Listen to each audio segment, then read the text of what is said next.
In this video, I'm going to show you how to add arrows in Draw.io. So the first thing you want to do, you want to go ahead and you want to click on General over here. And as you can see, you already have some arrows in here. But if you would like more of them, you have two options. You can either search for arrows up here by typing in arrow and then enter. And as you can see, there's a bunch of them, and you can click even on more results, and there's going to be even more.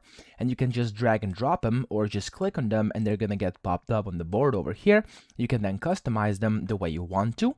Or you have a second option, you can go to more shapes, and you can scroll through these and look for different arrows in case you can find any that you would like to use. So of course, some of these shape packs over here are going to have different arrows as well, and you can go ahead and use those too. So I'm not sure which do have arrows, but you can go ahead, give it a scroll, and see if there's anything you would like to use. So that's pretty much it. I hope this video helped you out. If it did, please subscribe to the channel and help me out as well.